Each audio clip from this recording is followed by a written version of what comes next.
discrimination and exclusion. This initiative aims to exchange expertise and experiences addressing the COVID-19 crisis at global and also local levels, with a focus on the social dimension of leaving no one behind. This webinar series is organized by UNESCO in collaboration with the International Coalition of Inclusive and Sustainable Cities, which is an urban network against racism and discrimination launched by UNESCO in 2004. And today we have more than 500 cities members all around the world. Now, today's session is the first of several sessions that will be held over several days and weeks. The webinar is targeting national and local policymakers and stakeholders, but also NGOs, academics, and students. Everybody who is interested in discussing racism, discrimination, and exclusion with our guests. The network of cities have also shared good practices that have been published in the form of web stories on UNESCO's website. Now, in addition to these initiatives, UNESCO is also planning to organize webinars for young people within the framework of the masterclass series against racism and discrimination that we launched last year in November. These webinars for young people will focus on the discrimination faced by certain groups of the population as a result of actions linked to the virus. Now, we only have 1.5 hours, so I will stop speaking here and maybe just mention briefly who we have with us today. We have Mr. Erias Lukwago, who is the mayor of Kampala City. We have Ms. Aida Guillén Lanzarote, who is the director of the Non-Discrimination Division in Barcelona. And we have Mr. Benedetto Zacchiroli, who is the president of the International Coalition of Inclusive and Sustainable Cities. I hope that we will also see you and hear from you in the upcoming sessions. So I will give the floor back to my colleague, Linda Tinio. Thank you very much. Thank you, Anna Maria. Now I would like to give the floor to Lord Mayor Erias Lukwago from the city of Kampala, Uganda. The city is the lead city of the Coalition of African Cities Against Racism and Discrimination. Lord Mayor, you have the floor, please. Thank you, Madam Linda, and the co-hosts, together with other participants. I do thank you for this wonderful initiative. Hopefully we shall have a great conversation over these very, very pertinent issues. Greetings from Kampala here, and we are pleased to be part of this wonderful discourse. Straight to the issues. Yes, this pandemic is a global challenge. It's of unprecedented magnitude. And most of African states were caught flat-footed because we didn't have enough preparations to encounter the same. And right now in Kampala, yes, we have been struggling to contain the spread of the scourge against all odds. Just to bring you up to speed with the statistics here, in Uganda, we have got 56 cases which have tested positive. And we first got the first case was established on 21st of March, 2020. And we have now, the tally stands at 56. And 22 cases are from Kampala here. Majority of these cases, yes, are imported, but 22 cases reported from within Kampala, though these are cases which came out of those isolation centers. It was on the 18th of March that a lockdown was declared here for 14 days. Now it was extended to another 21 days. Of course, that comes with lots of challenges. And that brings me to the interventions so far made with the perspective of social inclusion. As the state leaders and at a national level, a task force was put in place to respond to this challenge at a national level. Of course, most of the functions are highly centralized. It's done at the central at the center there within the central government.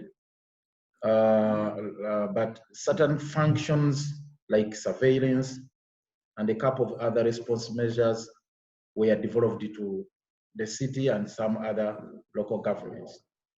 Where we stand today, right now, as a city, we have devised our initiatives at a local level here to see how we can contend with this huge crisis. Kampala is home to 1.5 million people, the residents, but that's the dead population. Rather the residents and the dead population can go as high as 4 million people. And we have all sorts of different clusters of people with different socioeconomic challenges. We are constrained resource-wise because our health centers are not well equipped. And our main worry right now, if the scourge goes beyond our capacity and it overwhelms the capacity we have to deal with the crisis, the situation may run out of control. Some of the interventions so far made at the city level here, we put an emergency call center here where many people are invited to raise the issues they may be having within the community, specifically the suspected cases, and of course other emergencies that require our response. We put in place a rapid response team with ambulances, of course with some equipment which may not be up to the required standard in terms of protective gear, in terms of the response to the emergencies and so on and so forth. But the center is put in place. We also have specifically the challenge of the homeless people, the street kids, because we are talking about a lockdown where the message is people should stay at home. We are really appealing to people. We make a call to them that, look, we need to do a lot of isolation, self-isolation. And actually that is the whole essence of the lockdown. But unfortunately, we have a particular class of people who have no homes, the street kids. And we are not built enough remand homes for them. So as a temporary measure, we have improvised and accommodated them in some school within the city center here, the central business district, temporarily where they are being screened, where they are being sensitized about this scourge, and also where we are providing relief as we work out long-term measures. This is a short-term measure. So during this period of the lockdown, they also, we also have, one of the other interventions that have been made is to provide food. Because you realize majority of our people live from hand to mouth. They are in subsistence economy. They are in an informal economy. They are not in structured employment. And we don't have strong social security systems or mechanisms to sustain them in their respective homes. Actually, that is the biggest challenge, the most critical challenge we are facing right now. That majority of our urban people live from hand to mouth. They are just people who are engaged in informal businesses, in some form of private sector businesses, investments, trade. So we have that challenge that now that there is this lockdown, they are not engaged in any form of gainful employment. They are at home. So one of the measures that we are designed by the central government is to distribute food to different households. So our role as KCCA, Kampala, the leadership of Kampala, was to map out those most vulnerable groups so that they are not excluded from this particular program. The most vulnerable groups, the urban poor, the elderly, persons with disabilities, the street kids, and so on and so forth, those particular vulnerable groups, communities. So we came up with a figure of about 1.1 million people who should benefit from this scheme. But unfortunately, the problem came with the distribution mechanism, because we have to guard against crowding. You know, you have so many informal settlements, the slums within Kampala.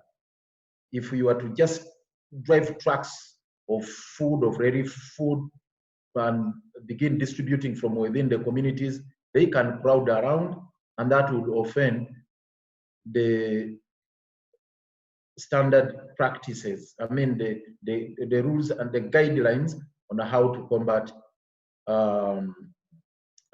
COVID-19. So we had to strike a balance between provision of food, but at the same time also fighting this scourge. That's how the central government came up with the idea of using soldiers to distribute food door to door. But it has also caused us some problems in that it's a very slow exercise. As we talk right now, many people are dying, not dying as such, many people are hunger-stricken. Many people have not access to food right from the time we started the exercise of distributing. That was on 4th of April. Today is 20th, but from 4th of April, we started distributing, but so many people have not received. According to the statistics I have here, from amongst the targeted group of 1.1 million people, it's roughly 15% who have so far got food within this particular area of Kampala. And the government did not have capacity to sustain all the communities, all the families. So we said it can only be 2 districts, Kampala and the neighboring district of Wakiso. There are so many others. We have a total of 135 districts, but it was only restricted to those ones. So we are doing our best against all odds to ensure that people get food, but it is still a tall order. Related to that is the question of refugees who are within the slum areas, who are not in camps. The issue of urban refugees has posed a very big challenge, because according to the guidelines given by the central government, the relief should go strictly to nationals, that the refugees have got their rations from UNHCR. They shouldn't be catered for in this particular arrangement. But that system of UNHCR has also been disrupted by the lockdown. So the distribution chain of the UNHCR together with the World Food Program has been disrupted. It has been decapitated by the measures, the lockdown. So these refugees have been somehow affected by this system where food is provided for nationals and there is no provision for them within this particular mechanism, within this particular arrangement. And that has caused this as some challenges, because the idea is that they should be in camps. But we have these urban refugees who are not in camps, over 100,000 people within Kampala here who are not in those camps.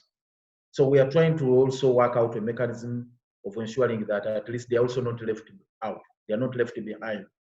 We put on those lenses of inclusiveness to ensure that they are also catered for. Again, we have done some sensitization at state level. We have tried our best to sensitize the masses on these issues and on how to maintain hygiene, on how to do social distancing, on how to ensure that, on how actually generally, how this virus spreads, how contagious it is, and how they can avoid the practices that will facilitate the spread of the virus. Also, our sensitization focuses on the new tendencies. They are emerging tendencies of xenophobia. And this is, again, a very, very big challenge. You might have realized that recently in China, there were attacks against blacks. And there's huge, huge outcry within several cities here in Africa, not only Kampala, several cities in Africa. There is a huge, huge outcry against the violence meted out by the Chinese against blacks for reasons which cannot be easily explained. And there were lots of sentiments coming up within our communities here, seeking for retaliation, for revenge against the Chinese community here in Kampala. And that called for, again, our intervention as leaders to sensitize people about this, and also to intervene and see that it does not escalate, it does not get out of hand. Because the masses here in Kampala, the people who are becoming agitated, they are very, very annoyed with what is going on in China. They are saying, no, this is unacceptable. You know, the Chinese, the way the Chinese are treating our brothers and sisters in Guangzhou, in most of those states, is totally unacceptable. And many people very much wanted to revenge. But we are doing our best to sensitize them about that, to quell those anxieties, and also to call upon the relevant state partners to ensure that they work out diplomatic measures of addressing the same.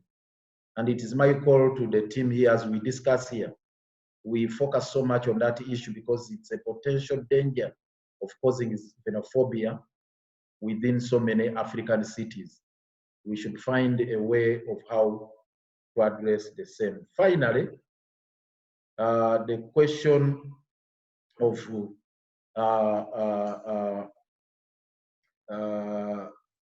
the role of the different platforms we have, because we seem not to be coordinated. One of the challenges in the way we handle this crisis, we seem not to be like using different regional and global networks we have always built. I mean, we have different platforms at continental and global level, even at regional level here in East Africa. But we seem to be hedged into our own enclaves. Within Kampala, or I can say Uganda, we are taking our own initiatives. Nairobi, it's a different case altogether, and very many African states, and at regional and continental level. We need to harmonize our operations. We need to standardize our practices. We need to have a common agenda on how to confront this and combat this particular scourge. We need to see how we can compare notes, we can share good practices, and chart a way forward to fight this global pandemic. Otherwise, I thank you very much. May God bless you.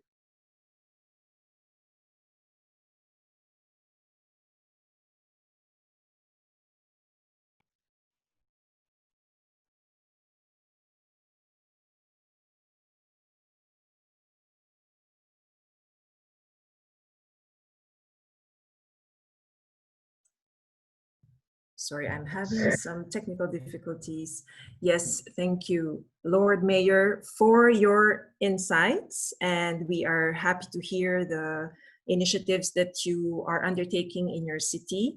We hear the plea that you expressed at the last part of your intervention, and we understand that this is now the action that we have to take. There has to be some coordination with the different levels, with the different associations. Right now, I would like to welcome a few questions from the public. You have the chat section to type in your questions. the Lord Mayor will be happy to reply to them. On the right side of the screen, you have the chat section. While waiting for the questions, Lord Mayor, I just wanted to know if you are also in coordination with other cities in Uganda.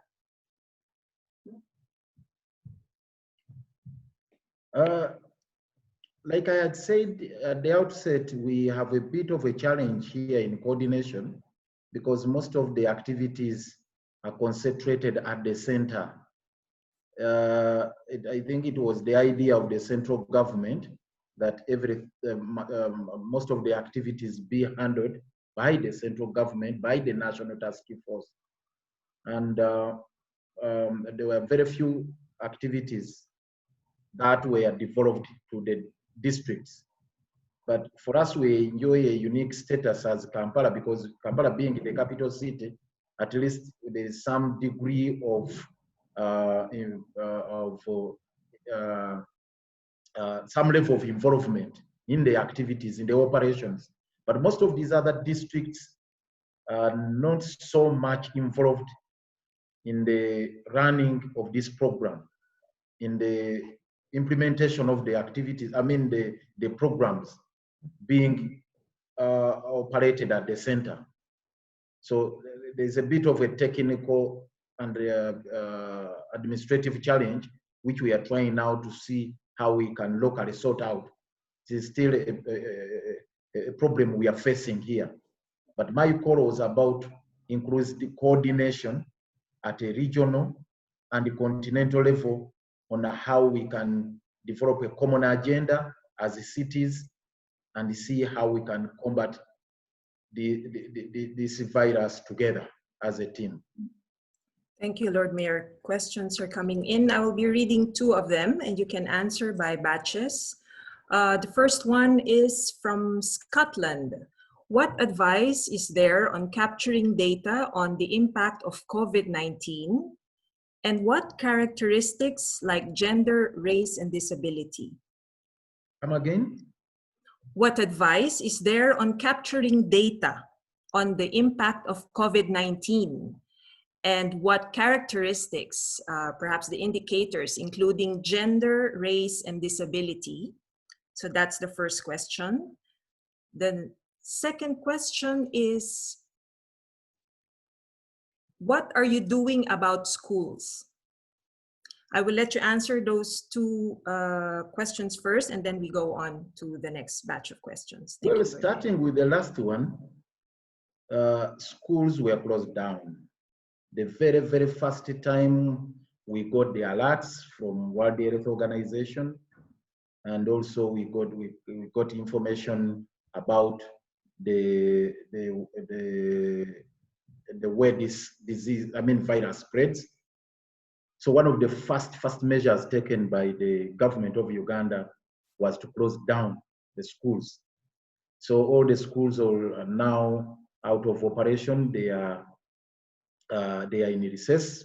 All the children at home, they are not at school.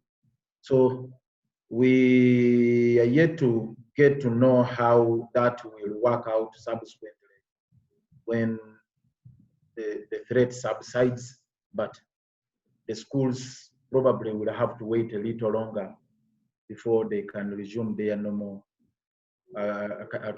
programs.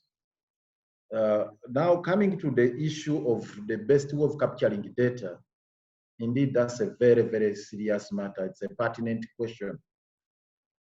The issue of capturing data is one of those critical issues which need to be paid attention to. In Uganda, for example, we have a very limited capacity to do the testing, which is so critical. Very limited capacity. The testing equipments are not readily available. Yes, we have established some centers here for the testing. We have put in place teams to do the surveillance, because that one we We, as cases, Kampala Capital City Authority here, we are directly involved in the surveillance exercise, monitoring what is going on within the communities, responding to those alerts, responding to the emergencies, responding to the calls that are being made by the people from different walks of life to say, please, we have a suspect here and so on and so forth. But the capacity to test these people, these suspects, is very, very much limited. And this is where we have a challenge, because it is still centralized. We wanted to develop ours, and we are still insisting on the same. We want to develop our own local capacity here as Kampala Capital City Authority, the leadership of the city, to be in position to capture that data of, at the level of testing. Secondly, we have learned from the experts that, you know, there is a complication with the behavior of this virus. It's a little complicated. There are those who are symptomatic, and there are very many. They could be there within our communities. So we have a problem establishing, because in our case here, our response is restricted to those who have posted symptoms, but not those who are symptomatic. So those who are asymptomatic, it's difficult for us to capture their data, to get to know whether actually they are carriers or not. So we have that kind of a problem. So the emphasis should be put on testing.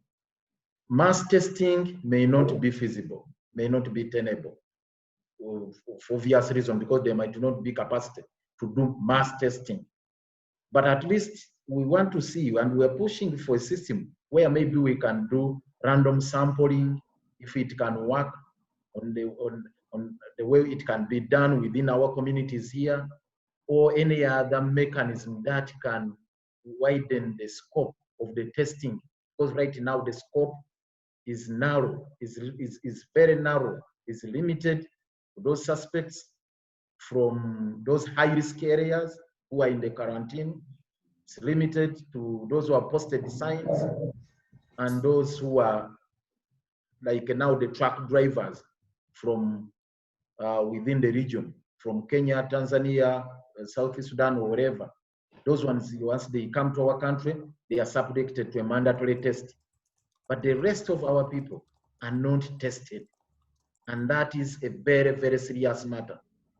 We need to see how we can improve on the testing to help us capture enough data on the pervasiveness of this scourge, of the virus.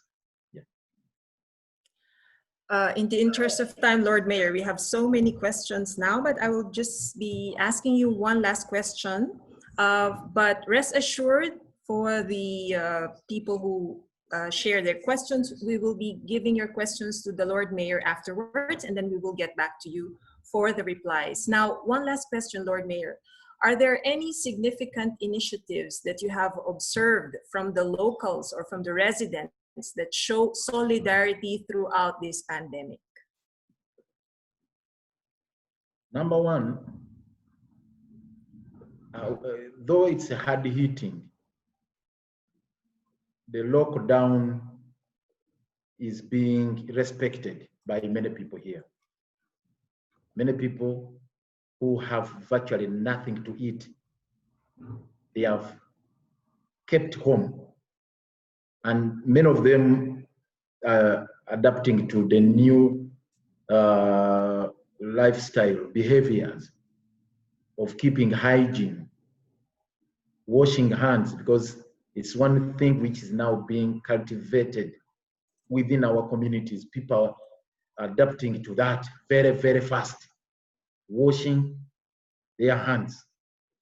Social distancing is a very big problem here because of the nature of our communities. People work in crowded places, markets, shopping centers, and whatnot, and even their localities where they stay in slums. Still a very, very big challenge. People practicing social distancing, still a very, very big challenge. But some of these other measures and standard operating procedures rolled out by World Health Organizations. They have been embraced. Many of them have been embraced by our communities here, despite the fact that they are hard to implement, but they have tried their level best to see to it that they adhere to the same. Okay, so that was Lord Mayor Erias Lukwago of the city of Kampala. Lord Mayor, we hope that you will stay with us until the end of the webinar. Thank you for your intervention. And now I would like to give the floor to our second speaker, Ms. Aida Guillén Lanzarote, who is the Director of the Non-Discrimination Division in the city of Barcelona, which is an active member of the European Coalition of Cities Against Racism. Director Aida Guillén, please. Thank you very much, Linda. First of all, let me thank you for inviting Barcelona to share its experience in this webinar, and also to send my warm greetings to Bologna and Kampala, who are sharing this webinar with us. Let's just go straight to the point in what we see that this crisis of COVID-19 has to do with racism and discrimination. We think that the crisis, it's having an impact, or will have an impact in two phases when it comes to racism and discrimination. The first phase, it's what is happening right now, and it has to do when we are at the eye of the storm, let's put it this way, and in which we are seeing some racist attitudes towards Chinese people at the beginning of the crisis was very clear in the city, and there were some incidents that show actually this this rejection, and also very very importantly towards Roma people, which is something very serious, because Roma people in Spain have been here for 600 years, and they are most of the time one of the most vulnerable groups when it comes to discrimination. And it wasn't differently with this crisis either. And you saw in some places in Spain and in Barcelona city as well, where Roma people were actually stigmatized and once again criminalized because of not complying with the lockdown, or because of using, the street in a wrong way. And it showed just the racism that it's always, unfortunately, always have to feel Roma people. And especially during this time, actually, it happened the 8th of April, which is International Roma Day. It was just 12 days ago. So we had to celebrate it in our houses, and Roma people had to celebrate their day in their houses, with again another criminalization and stigmatization going towards them. So I think it's important to talk about this. But when it comes to racism and the actual crisis, I think the biggest shock will come a little bit later. And will come with, if you allow me, the post-crisis, although the crisis is going to be very, very stretched in time. But when it comes, let me just finish with the racism right now. What can we do towards that?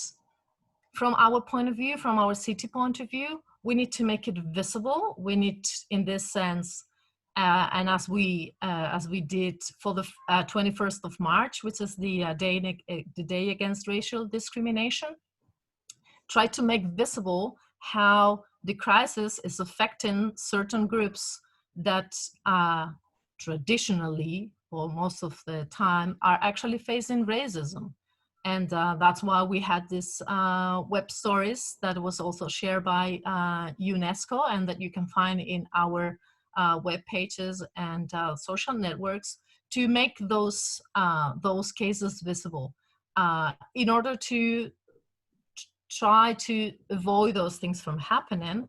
And also, as we always do, we have services, local services, such as the Office for Non-Discrimination, which is right now closed physically, but it's still doing its job through phone assistance to people that have been through a discriminatory situation because of their race or because of what other grounds of discrimination.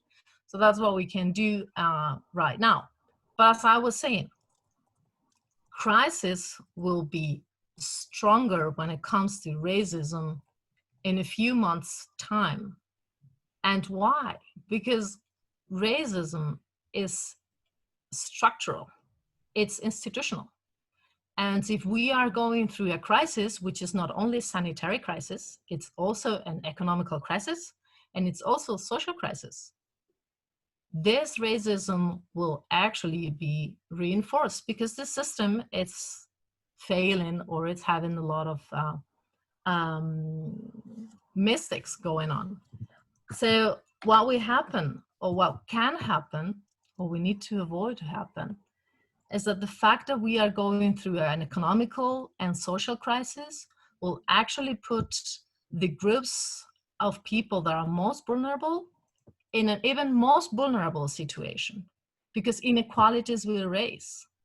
And it happens in societies like the one in Barcelona, that actually most of the most vulnerable groups happen to be migrants, happen to be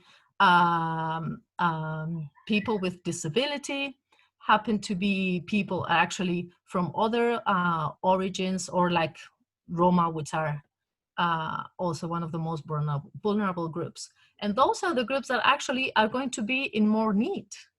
So whatever social or economical subsidies or funds or aids that the different governments are thinking of, and are thinking a lot of a lot of things. And in Spain, we are talking about minimum wage.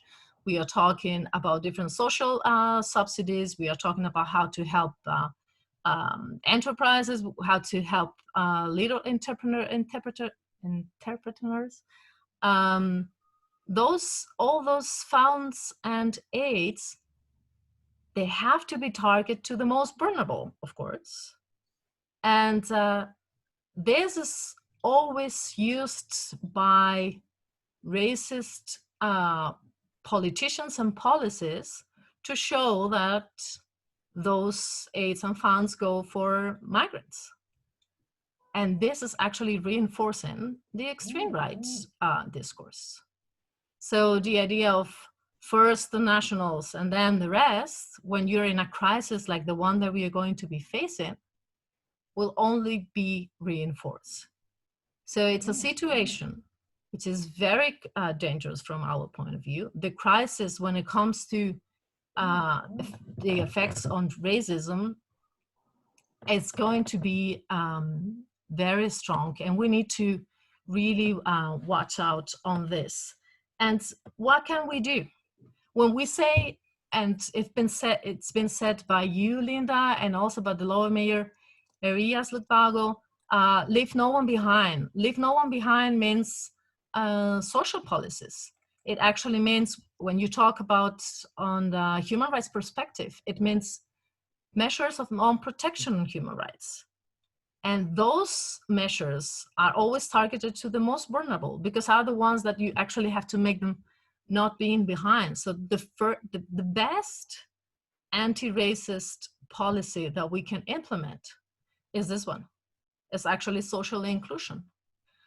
And when it comes to the social inclusion policies, and especially when we are talking about migrants, which is the part of the policies that are under my responsibility, you have something in our country, which is migration law. Migration law, it's actually not allowing hundreds of thousands of people actually to work because they don't have the work permits to do so. And that's why in Barcelona, we have a municipal council of migration, which is formed by almost 100 associations of migrants and association that works with migrants. It's a consultative body that it's been working for some years now. And they decided to broadcast a manifesto actually asking for regularization of migrants, as Portugal has done in order, first of all, to face the crisis, because we are actually lacking doctors and nurses, and we are lacking also daycare workers in, for instance, elderly homes. So first of all, we actually need a workforce, but it's also a matter of justice, and it's also a matter of preventing how we are going to face the crisis.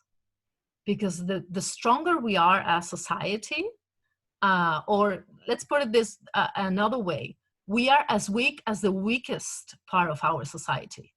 So whenever a part of our society is very weak or is not covered by, for instance, universal healthcare, in this country we have universal healthcare, although it's always targets by right politicians, because they don't want universal health care. When you're talking about sanitary crisis as we are, the best prevention measure is actually universal health care. Then everybody can access it, right? So, as I said, the Municipal Migration Council decided to have this manifesto asking for regularization because of these two reasons. And that's why I actually ask you, if you're interested in it, to check it on our webpage and also at the social networks, because we are trying to get as much as a stronger voice as possible in order to get this done at the regional level, because at the end of the day, this is Europe, and some of the policies are actually at European level. But if we want to actually face this crisis better prepare, not leaving anyone behind actually means letting people work, first of all. So that's our main pledge right now when it comes to racism and this COVID-19. And let me finish this part by saying, as Lord Mayor said, networking is very necessary. The fact that cities can actually get together and whatever other national politics are behind, the fact that cities are the ones that are implementing the policies, direct policies that have an impact to their citizens is very important. And that's why it's very important that cities can get together and exchange what they are doing. And this is, let me just put this, I know it's an international webinar, but let's put it a little bit of the European part. It's very much needed in this time where actually Europe is failing a bit to have this role. So cities can show that actually we need to be united if we want to face this crisis and really leave no one behind. Thank you very much. Thank you very much, Aida, for your expose. We are glad that you put the spotlight into the question of migration, and we are happy to know about the coordination with the Municipal Migration Council. Now, we have a few questions from the audience. I will take two first. Let's see.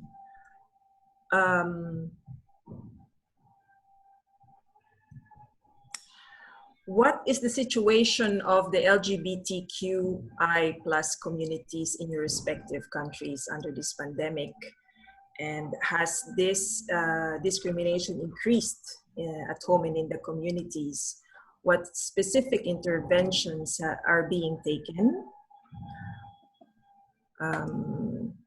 There's also a question from Bilbao. There are many dangerous attitudes in society about racism. There are some increasing reports of hate to foreigners and even the homeless, also with the police. Is there a specific social or political campaign regarding this matter?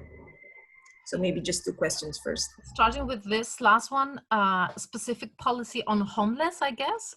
Was that the question?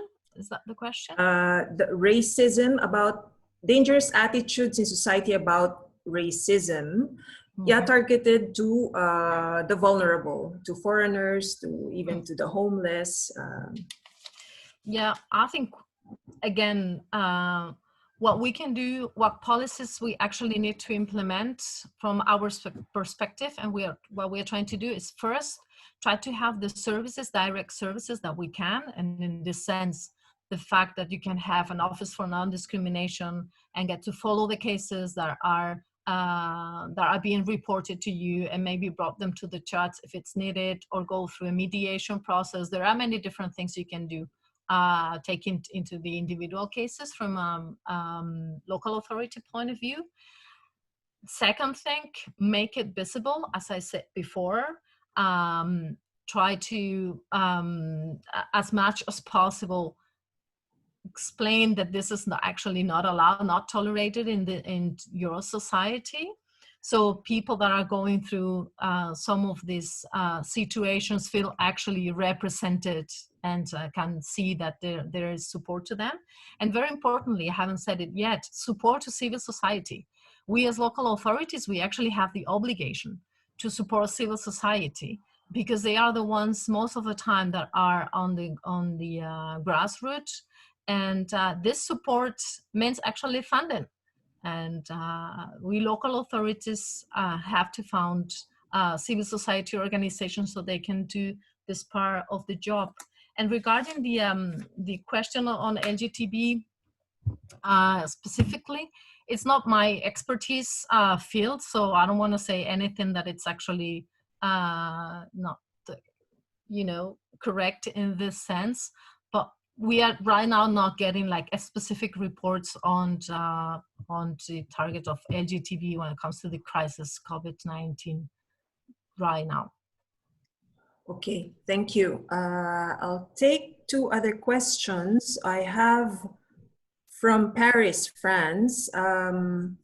Is there a specific section in the municipality which deals against violence, all types of violence, and maybe if we can add domestic violence, which is also a very major concern during the confinement? Another question about cultural institutions. How can cultural institutions like libraries help counteract racism and xenophobia, which I think is very relevant in the city, at the city level? Yes, very much.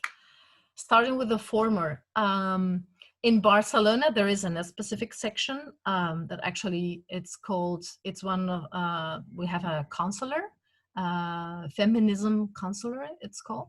And in there is where all the services towards how to fight against, in this case, violence against women are. And during lockdown, it is indeed very relevant, this issue. And that's why it's one of the services that hasn't closed in Barcelona. It's still open.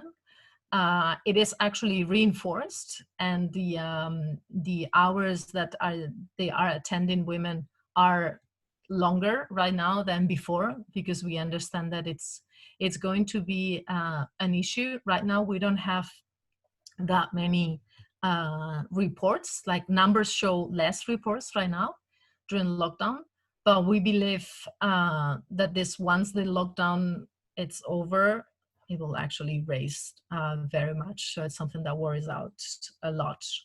And regarding cultural institutions, and especially libraries, which is for us one of the most precious public equipments actually that we have, libraries, because they can do so many things when it comes to how to make neighbors networks and community, because it's a place to actually meet.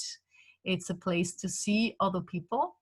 It's a free place. And that gives you a broad range of opportunities to do a lot of things with libraries. Starting with, for instance, some of the programs that we have in libraries, language programs. You can offer a language that you know to have a conversation with another person that wants to learn that language. And that is helping a lot, especially to actually build personal relations. One of the principles of interculturality says that interactions are the base of non-discrimination. the more people you know from, in this case, different backgrounds and different origins, the less prejudices and stereotypes you will have. And libraries, it's a meeting point. So it can play, it does play a major role in the fight against racism. Unfortunately, they are closed now. Hope we can open them soon. Okay, I have the last two questions. Just a second.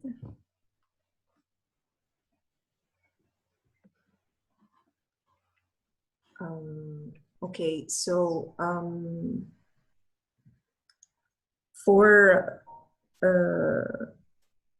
addressing effectively the increased fragility of marginalized groups would require additional resources and more effective use of available means. So with that in mind, what initiatives have been undertaken or could be envisaged in the effort to match the resources gap at the city level? It's an excellent question. Yeah, very, very. I hope I had the answer. Yeah, indeed, this is going to be an issue because in just this 6 weeks, actually, we have, for instance, from social services, we have been attending 30% of the people that we actually attend in a whole year in just 6 weeks. So that means a lot of extra resources. We have had an increase of 67% on the food we are actually distributing to the most vulnerable. We have been, we have a special resource center for homeless that has opened 250 places for homeless people. So that's, these are millions of euros that are being spent in these first weeks in order to keep our population safe. What are we going to do to match resources with the needs? That will have to do with how we build the budget. And that's an issue that most of the city council is right now looking at, which will, the budget will need to be readjusted. So priorities will have to change, and we'll see how numbers go. But most likely we'll get into debt and asking for debt, something that hasn't been done for years in Barcelona now. But yeah, I guess it's something that we're going to have to look at, all administrations actually. Okay, thank you. Now, the last question before we go on to the next speaker. This is a question on people with disabilities. What are the specific initiatives has the city done to engage them and to make sure that their voice is heard during the pandemic, not only as recipients, but those who can also contribute to the conversation? As subjects, yeah, very good question. As with LGTB, it's not my specific expertise field, but I know a little bit of it. We have in Barcelona, we have a municipal institute of people with disabilities. And for instance, one of the initiatives that we actually started last year had to do with the press kiosk that were closed, that were public because they were in the middle of the street. You know, those kiosks that they sell press. Well, they are managed for a year now by an association of people with disabilities. And it has been one of the first ones, one of the ones that could open through all the lockdown, because it was considered essential. And it was a way to have some of the people that are working on this kiosk active and being able to actually contribute during these tough times. This is a very small initiative, but there are some others, and if people are interested in it, I can send you the link to the webpage of the Municipal Institute of People with Disabilities, where you can find many other information.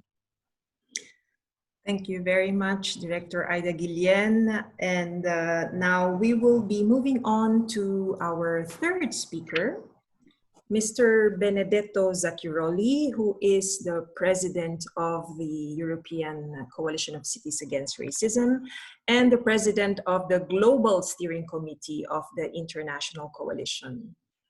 Mr. Benedetto Zacchiroli. Hello, Mrs. Linda. Hello, everybody. Hello, Aida. Hello, Arias. How are you, Arias? You look really good, really, really good. I hope you're fine, but I heard that you're fine. So just to clarify, so Aida is not only an active member, Barcelona is not only an active member of ECCAR, is vice president too of ECCAR, the European Coalition. Let me take the same approach that Aida took in her speech. That was about the first phase, that is the present phase, is the phase of emergency that all the cities around the world, they are tackling in this moment. And the first phase was a phase of confusion, because it was for all of us a black swan. There is something that is interesting for me, also from the position being an Italian living in Rome, also if I represent Bologna, that okay, we were the first affected country in Europe, but let me say, the same mistake, being slow in the reaction, as taken from every countries. Also, when there were already some example that the risk was unfilled by Italy, that was it. And this is really interesting, but okay. The first phase was the phase of black swan in every country and above all in every city. And in the first phase, we realized, all the cities realized, as also Aida and Arias, they said, that there were this emergency, and there was not only a health emergency, but it's already not only in the second phase, a budgetary, an economic crisis, because after 1 month and a half, the ensemble of the group of the vulnerable people is increased already now, because after 1 month and a half of lockdown, there are entire family, they don't have more money. So this state, each state in Europe is tackling this, going to do some debt more, just to help these categories that usually are not in the group on the vulnerable, of the vulnerable. Sorry, my English today is worse than ever, but it's okay. So what, for example, in Bologna, we try to do, first of all, economic sustain to the families. We have 1,200 people that are affected more, and we provide with the civil society food for them, delivered door to door, and not only an economic sustain, but also food sustain. And all the information, this is an issue for us also. The immigrants people, the different ethnic origin groups, they are living with difficult to understand all the information that from the public power are sent to the people, sanitarian information, but also the economic decision by the state. For that, there is, we scale to a regional level, and we have a website in which for all the foreign languages, you can have a translation of all the information for help and for budgetary needs that you can have. You can find in this website, not a lot of websites. All the municipalities, they choose to have just one website that is regional. And about the disability, I'm going to rush because, of course, already Barcelona said a lot of things, and I agree totally. so for example, for the information, a lot of information are sent to the families or are on the website or social networks of the municipalities are made by videos. The mayors or the deputy mayors or somebody that inform the people, and we provide that with the sign language also, because some people have some problem to understand because they have this disability and they are deaf. But so about the domestic violence, of course, there is a support, and in a cooperation with the ministry level of the equal opportunities, we made stronger than before the advice for the people in public spaces, and take advantage from the pharmacy point, because go to a pharmacy is during the lockdown one of the best catching point to us to have a relation with a woman that is victims of domestic violence, because not only the phone number, if you are locked down in a home, is usable. So now in this first phase, we are thinking about the second phase, when we stop the lockdown in the early May, we hope. We organized different work tables with entrepreneurs, the trade unions, and the politicians and experts from the municipality. In there, we, in Bologna, we say is obliged to do all the information in all the languages, because the workers are not only Italians. But this is an exemption, and all the translation of the information for the reduction of risk and all the possibility. One of our deputy mayor was really interesting, ask the people to avoid to speak about social distancing and speak about physical distancing, because words are important also. We are not social distancing with social distancing. Now we are not in social distancing, we are physically distanced, but not socially. And also the distribution of the protection devices. It's really important, above all, for the workers in the gig economy. If I take an example, that above all are the Glovo or the other that delivered food from the grocery to the home. They are in Italy 100%, if I can say, are migrants and foreigners, and they need absolutely the protection devices. So the municipality provide for them all the protection devices.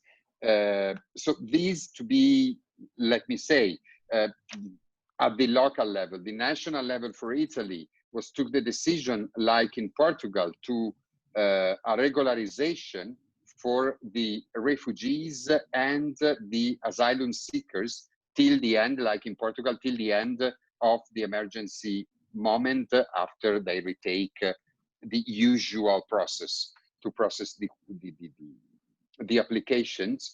And now we are in the parliament, they are discussing the possibility, the majority in the parliament ask to have a new bill just to allow the regularization of 600,000 workers that are foreigner, are migrants, and are not regular in Italy, and are black workers.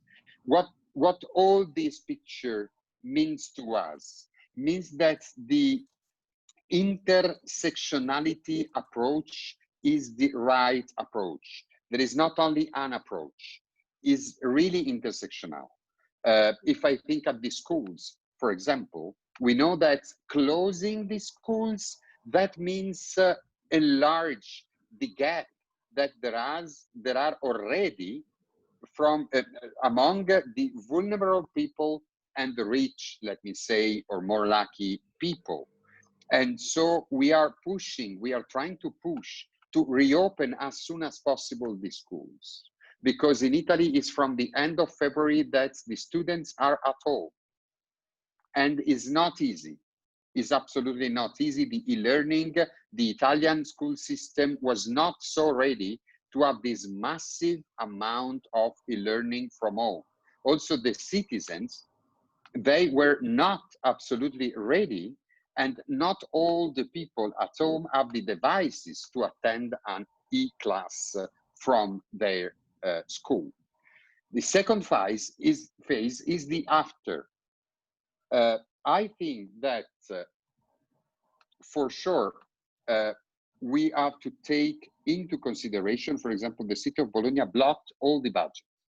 All the budget is blocked till after the crisis, just to readjust, like said Aida, because the priority will change.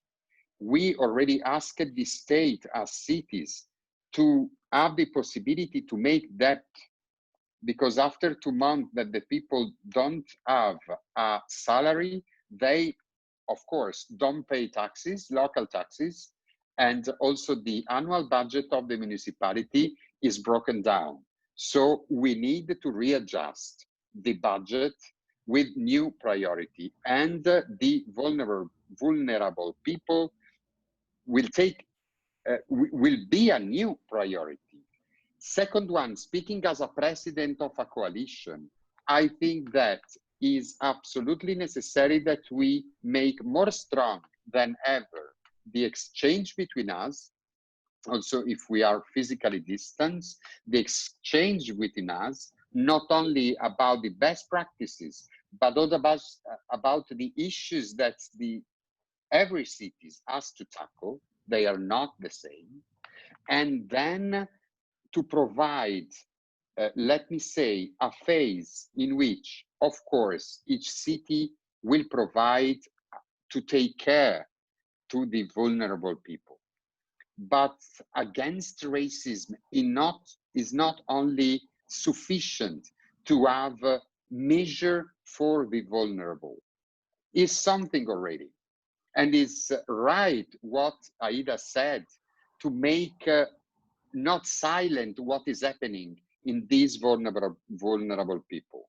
But also we have to speak to all our communities with an effort that has to be, in my opinion, cultural, because the roots of the racism and of the discrimination has to be tackled from two fronts. The first is to help the people in need, but the second one is to present us as communities in which diversity is a richness and something that is established our community as community, according to the real sense of this word, not that with a romantic approach to the community, we are community, and then we are not at the end if there is racism. So a cultural effort that all the department to have, I don't know which kind of campaign, but we have to imagine some campaign as network, saying to our community that is not this an issue only for the singular cities, is not a problem only in Barcelona. And the people has to understand better that is a problem in every and in each community. And there is a community that is larger, that is a network that bring together cities with different background, but with a same horizon to reach. That is an horizon in which we wish to establish community that are more inclusive and sustainable. For that, we need a cultural effort in the intersectional approach, with intersectional approach. This not only by the municipality, as in the first phase.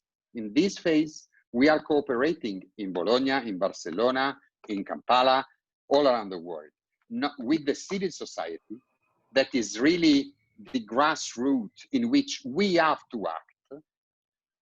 And also in Bologna, there is the provincial council of foreigners, and so on. And but not only that, with the private companies.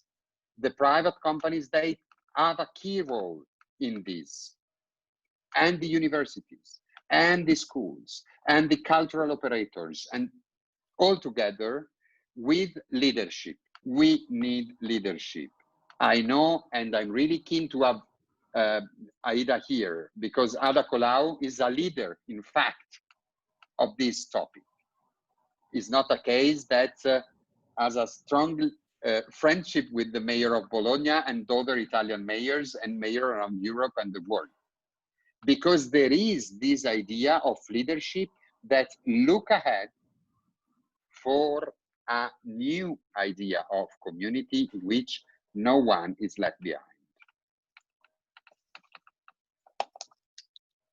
Of course, UNESCO is essential for us in all this sentence. The first is that you are hosting this webinar. So, excellent. Thank you very much, Benedetto Zacchiroli. We couldn't agree with you more when you highlighted the issue of intersectionality and an integrated approach that is needed in tackling this crisis together.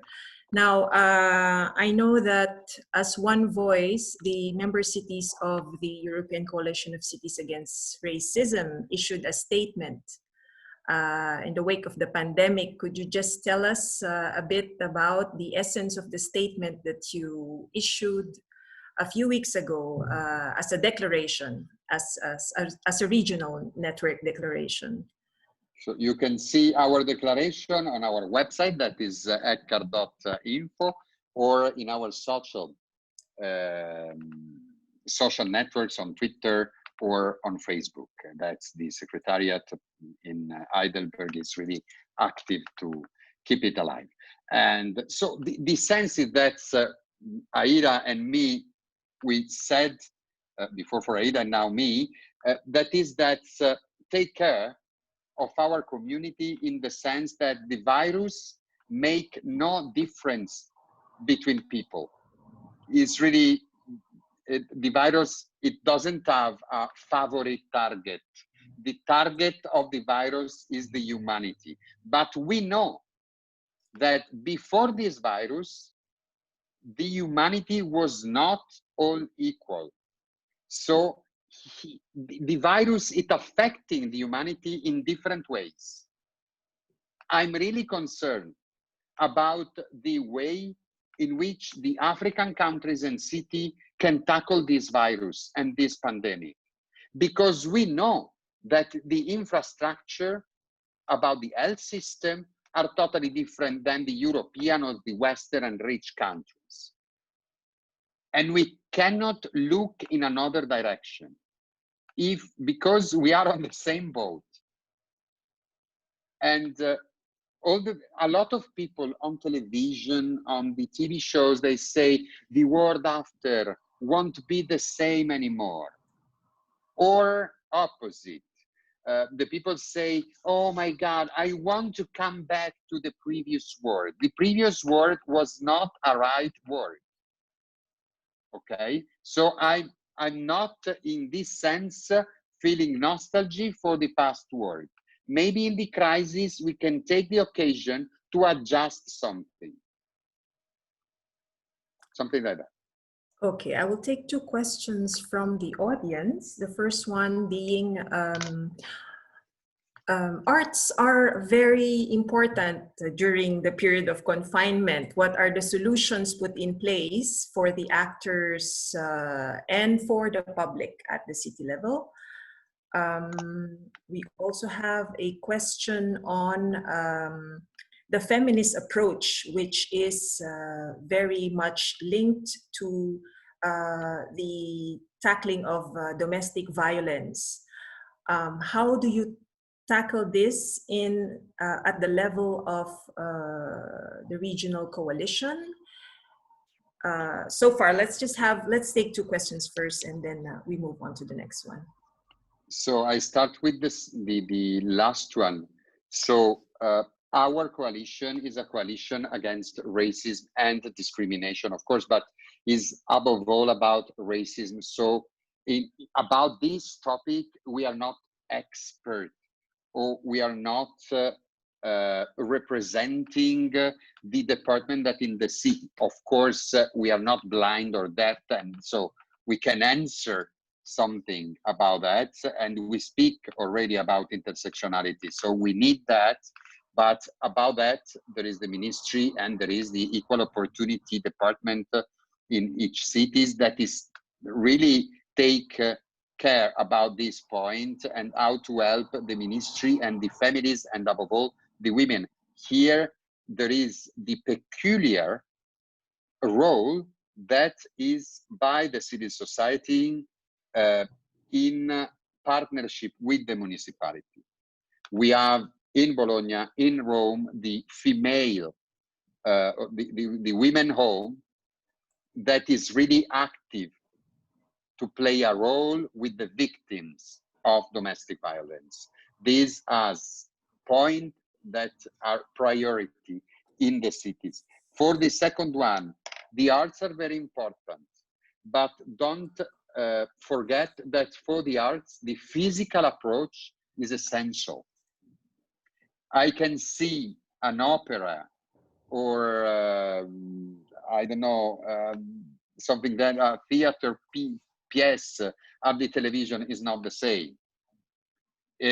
Arts is first of all, a discussion, a dialogue between the audience and something or somebody that is playing on the stage. So also arts has to be reinvented. It's really interesting what the arts world is doing in this time.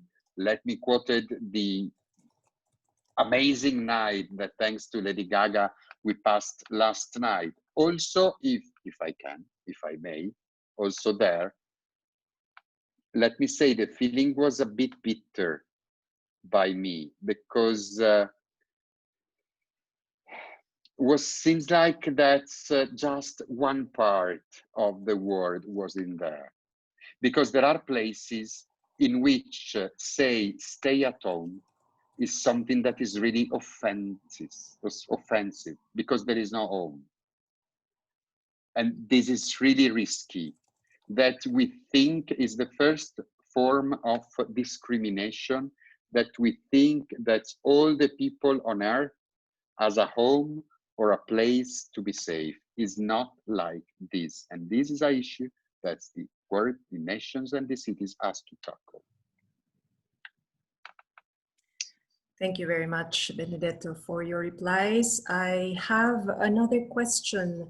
I'll just get one more question and then we will wrap up and maybe have some interaction among the three of you at the last part of this webinar. So the question now is, how do you preserve these plans that are taking care of homeless people and vulnerable groups during the past Corona era? Can you repeat, because I didn't understand the initiatives, correctly. I think the question is about whether these initiatives that are being implemented at the moment for the most vulnerable populations, how can you ensure the sustainability of these initiatives even after the epidemic, after the pandemic?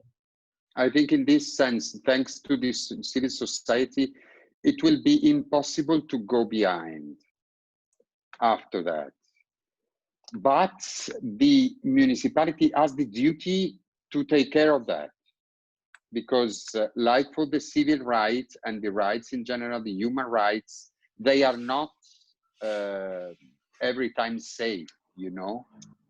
If you think that they are granted for sure, is exactly the same, the time in which they are on danger. So you have to take care with attention, because it's really an issue and a topic really important. But I think that's, I hope that also a lot of part of citizens, I living in Rome and I see a lot of people that realize something new in these cities, like in Rome. Let me just give you an example. I was speaking with the president of an association, and that usually They deliver food for the homeless around the train station here in Rome. They are a lot, and they are really increasing. And they say during this month, the people that voluntarily ask to do something has increased a lot, and they are now active. I think that's one time that you try to be useful and helpful, you don't go behind. You stay in this, and this is a check that the civil society can have also to the municipality, because the municipality level is not the perfection level. We have to remember that is all the institutions are made by humans, so are available like humans.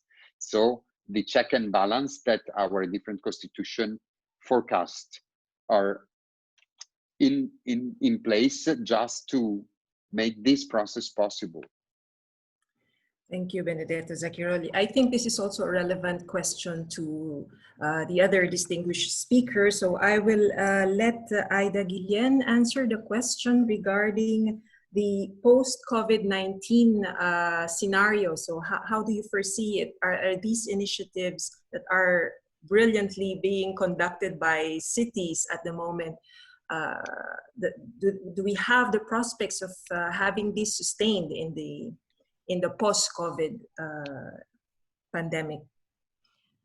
Well, thank you very much for the question, because indeed it is relevant, and it's actually showing and it's helping us the way we are realizing that we have to answer to some of the effects of the COVID crisis. It's giving us some insights that we already knew needed to be applied in public policies, but it wasn't, that clear for everybody. And let me give you a very, very clear example. It has to do with homeless specifically, because as I said, in Barcelona, we have put in place specific places for homeless people to actually pass the lockdown. And because it was needed, they couldn't stay in the street because it was a lockdown and everybody needed to go home. We have been saying for years now that homeless is not the way to solve the homeless problem. It's not about having specific equipments for them, but it's actually a housing problem. And this crisis is actually showing us that specific resources, such as big places where you can have many people, like in like big space with like a hostel, let's say, with beds. This is for emergency, but this is not a permanent solution whatsoever. And when it comes to homeless, we have to look at it as a housing problem. And the fact that we have empty houses in a city because big tenants are speculating with that, or because in some places in the city, there are only touristic apartments, because it's absolutely all taken by touristic apartments. And when you start to look at who is actually the owner of those apartments, it turns out that 10 people have almost 90% of the touristic apartment. 10 people have 90% of touristic apartments in Barcelona. So it's not a matter of collaborative economy or anything. So in here, we do have a housing problem. And if we want to check for permanent solutions to homeless, this crisis is showing us that this type of equipment is not the solution. It's just an emergency solution. So we have to look to a permanent solution. Thank you. Can we ask the same question to the Lord Mayor, please? Yes, come again, Linda. Yes, Lord Mayor, there was a question that I think is relevant to all the speakers. It's about imagining the post-COVID-19 scenario. So how do you foresee this, and how can these initiatives be sustainable in the long run? Well, I do appreciate the issues raised by my colleagues here, Aida and Benedetto, and we need to reconfigure our communities, our societies, and our economies in the wake of COVID. It's been an eye-opener to many of us. Like I earlier said, we have a system in our country, and pretty much the whole of African continent, which is not tailored on supporting the most vulnerable people. You don't have social security systems to speak about, unlike in the case of Europe, America, and other states. Probably you have some robust social security systems. My brother here, Benedetto, can speak of people surviving in homes, getting food in their respective homes. Yes, Aida can talk about the sanatoriums and places for the homeless people. But here we are talking about survival in a situation where people do not even have the basics you can talk about, like getting a daily bread. It's difficult right now. So as we focus about the post-corona era, the whole challenge we are encountering today must be put into a particular perspective. And it will inform our decision on what we are going to do after that, because most of our people live from hand to mouth. How can that be now addressed as a challenge? Because it has really demonstrated that in a situation where you are faced with a crisis of this magnitude, it becomes pretty much difficult for you to survive as a people. I mentioned earlier on, right now, people in my country here, in my place here, in the capital city, people are struggling to survive, to get just a meal a day. They are struggling. Imagine a meal of posho and beans supplied by government. I'll tell you, the ration for each and every family is 6 kilograms of posho and 3 kilograms of beans for the whole period of the lockdown, which is endless. Initially it was 2 weeks, and now we are talking about 3 more additional weeks. Imagine a family surviving on 3 kilograms of beans all this period and 6 kilograms of portion. So we need to focus so much on building social security system. I can't agree more with Aida that on the question, the best policy we can adopt against racism is social inclusion. And that should inform most of our discussions and our debates. How do we embrace mechanisms that will guarantee social inclusion? And social security systems must be put at the forefront, especially in informal economies like ours. Because I will not tell you that tomorrow or the other day we are entering into structured economy. It may be a far cry. In most of African countries and cities, majority of the people here just survive by the day. But as we do that, social security systems must be enhanced. Interventions by the state must be strengthened. We must strengthen social security systems in all the programs we are coming up with. And personally speaking, from a point of view of a policymaker, that's where our direction is going to be. How do we strengthen social security systems to guarantee inclusion, to guarantee sustainability, to ensure that in crises of this nature, people are assured of a livelihood, because that is now a very big problem in Kampala here and pretty much the whole of African continent. Very well said, Lord Mayor. Thank you very much. Now we will have to conclude our webinar. We would like to thank first and foremost our distinguished speakers and of course the people who participated in this webinar. This is just the first among many other editions. Let me give the floor now to the Chief of the Inclusion and Rights section at the Social and Human Sciences sector of UNESCO, Ms. Ana Maria Marlov, to give the concluding remarks. Thank you very much. Ana Maria. I would like to firmly thank our wonderful speakers, Mr. Luquago, Ms. Guillén Lanzarote, and Mr. Zacchiroli for their very insightful talks, and I would say pertinent messages, especially in regard to COVID-19.